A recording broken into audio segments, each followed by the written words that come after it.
Ang kwento na ito ay pinamagatang ang katotohanan sa likod ng salamin. Teaser.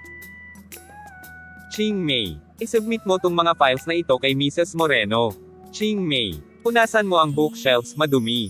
Ching May, madumi pa, punasan mo ulit. Ching May, reviews mo nagawa mo na ba? Panyemas na buhay ito.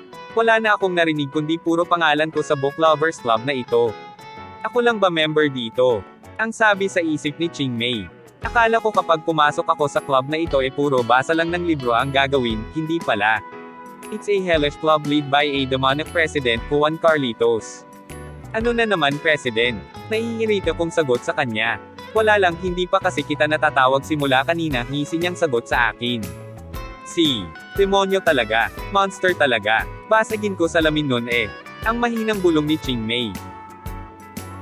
Abangan. At dito nagtatapos ang kwento.